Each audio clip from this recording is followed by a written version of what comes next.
जोहार, जय मूल निवासी। मैं आकर्ष और आप देख रहे हैं MN टीवी। मंडल कमीशन में ओबीसी के साथ धोखेबाजी करने और मंडल कमीशन को दबाने के लिए कमंडल की लड़ाई ब्राह्मणवादियों द्वारा शुरू किया गया।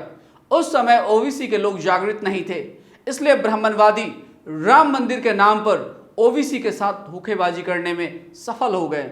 आज फिर से नरेंद्र मोदी सरकार आरक्षण खत्म करने और पिछड़े वर्ग को उनके हक अधिकार से वंचित करने का षड्यंत्र कर रही है और अपनी काली करतूतों पर पर्दा डालने के लिए मंदिर का झुंझुना पकड़ाना चाहती है। जबकि राम मंदिर ट्रस्ट में एक भी ओबीसी नहीं है। पिछड़े वर्ग के लोगों को यह झुंझुना स्वीकार नहीं है। यह बात राष्ट्रीय पिछड़ा वर्ग मोर्चा के राष्ट्रीय अध्यक्ष माननीय चौधरी विकास पटेल ने मंडल दिवस के मौके पर 7 अगस्त से 16 अगस्त 2020 तक प्रथम चरण में मंदिर नहीं, अधिकार चाहिए, शिक्षा और रोजगार चाहिए आंदोलन की घोषणा करते हुए कही।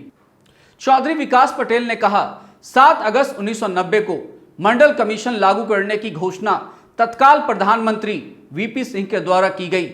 7 अगस्त 1990 को मंडल कमीशन की केवल एक सिफारिश नौकरियों में 27% आरक्षण को लागू किया गया। जब मंडल कमीशन की एक सिफारिश लागू करने की घोषणा हुई तो ब्राह्मण मंडल कमीशन के विरोध में सुप्रीम कोर्ट चले गए और सुप्रीम कोर्ट ने 13 अगस्त 1990 को मंडल कमीशन पर रोक लगा दी। 16 नवंबर 1992 को मंडल कमीशन और सुप्रीम कोर्ट के फैसले में ओबीसी के साथ बहुत बड़ी धोखेबाजी हुई। 52% ओबीसी को केवल 27% आरक्षण दिया गया और 27% में भी क्रीमी लेयर लगा दिया गया। क्रीमी लेयर लगने की वजह से जो ओबीसी अपने बच्चों को महाविद्यालय और विश्वविद्यालय की पढ़ाई करवाने में सक्षम थे, उनकी इनकम ज्यादा होने की वजह से वो आरक्षण के लाभ से वंचित हो गए और जो ओबीसी अपने बच्चों को महाविद्यालय और विश्वविद्यालय की पढ़ाई पढ़ाने में सक्षम नहीं थे, वे भी अपने बच्चों को महाविद्यालय और विश्वविद्यालय की पढ़ाई न पढ़ाने की वजह से आरक्षण से वंचित हो गए। इस तरह से ओबीसी के रिजर्वेशन को प्रभावहीन कर दिया गया। ओबीसी का रिजर्वेशन केवल कागजों पर रहा, इंप्लीमेंटेशन में रिजर्वेशन का प्रभाव शून्य रहा। यह क्रीमी लेयर की वजह से हुआ। इस तरह से ओबीसी के साथ बड़ी धोखेबाजी हुई। अगर इस धोखेबाजी को समझकर ओबीसी इस विरोध में लड़ाई लड़ेगा तो इसका नुकसान ब्राह्मणों को होगा, क्योंकि ओबीसी के हक अधिकार पर ब्राह्मणों ने कब्जा किया हुआ है। इसलिए ब्राह्मणों ने सोचा, अगर ओबीसी मंडल की लड़ाई लड़ेगा तो जो ओबीसी के साथ धोखेबाजी हुई है उसका पर्दाफाश हो जाएगा। ओबीसी को उसका हक अधिकार देना पड़ेगा और उसके हक के नौकरियों पर ब्राह्मणों ने जो कब्जा किया हुआ है वह वापस करना पड़ेगा। इससे नुकसान ब्राह्मणों का होगा। इसलिए ब्राह्मणों ने प्लान बनाया। विहिप, बजरंग दल, भारतीय जनता पार्टी एवं कांग्रेस के ब्राह्मणों के साथ साठगांठ कर बाबरी मस्जिद और राम जन्मभूमि की लड़ाई शुरू की गई। चौधरी विकास पटेल ने आगे कहा कि राम जन्मभूमि के नाम पर पिछड़े वर्ग के लोगों को गुमराह करने, ओबीसी को मंडल की लड़ाई से दूर करने एवं पिछड़े वर्ग के लोगों को कमंडल की लड़ाई में बड़े पैमाने पर शामिल करने का काम किया गया। उन्होंने कहा, 1990-92 में पिछड़े वर्ग के लोग बहुत ज्यादा जागृत नहीं थे, जिसका परिणाम यह हुआ कि मंडल की लड़ाई छोड़कर ओबीसी कमंडल की लड़ाई में चले गए। मंडल कमीशन की लड़ाई से जो ओबीसी को नौकरी मिलने वाली थी वह नौकरियां कमंडल की लड़ाई में ओबीसी के शामिल होने से चली गई। अगर राम मंदिर की लड़ाई नहीं शुरू की गई होती तो ओबीसी राम मंदिर की लड़ाई में शामिल होने की बजाय मंडल कमीशन की लड़ाई में शामिल होते तो मंडल कमीशन ठीक से लागू होता।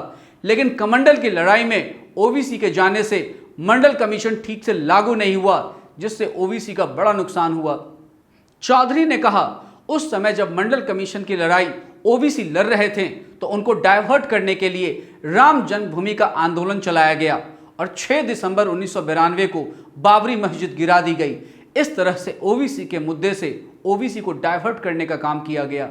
आज जब ओबीसी के लोग अपने हक अधिकार की बातों को समझने लगे हैं, आरक्षण को समझने लगे हैं, जाति आधारित गिनती के लिए जागृत हो रहे हैं, क्रीमी लेयर के षड्यंत्र को समझ गए हैं, उसको हटाने के लिए मांग कर रहे हैं, संख्या के अनुपात में रिजर्वेशन की मांग कर रहे हैं, निजी क्षेत्रों में आरक्षण की मांग कर रहे हैं, न्यायपालिका में आरक्षण की मांग कर रहे हैं, नीट में आरक्षण की मांग कर रहे हैं, उच्च शिक्षा, व्यावसायिक शिक्षा में आरक्षण की मांग कर रहे हैं। ऐसे समय में आरएसएस बीजेपी के लोगों ने नरेंद्र मोदी को पिछड़े वर्ग का प्रधानमंत्री के तौर पर आगे किया।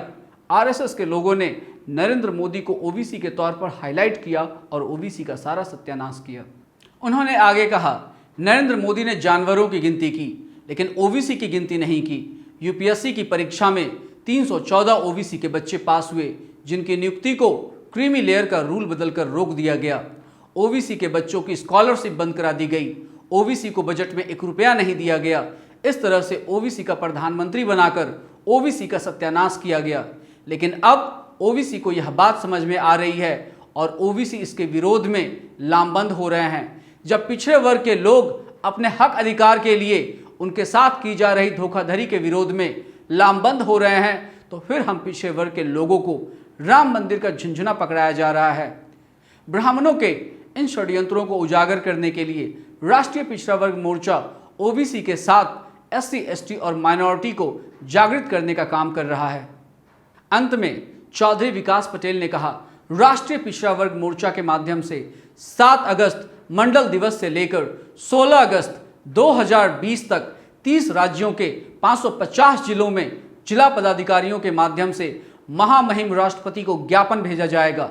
इसलिए तमाम पिछड़े वर्ग के लोगों, समर्थकों, कार्यकर्ताओं, पदाधिकारियों एवं तमाम पिछड़े वर्ग के शुभचिंतकों को यह आह्वान है कि राष्ट्रीय पिछड़ा वर्ग मोर्चा के माध्यम से जो आंदोलन शुरू होने जा रहा है, इस आंदोलन में बड़ी संख्या में जुड़कर सोशल मीडिया के माध्यम से एवं स्टिकर, बैनर, पोस्टर, होर्डिंग के माध्यम से ज़्यादा इसका प्रचार प्रसार करें।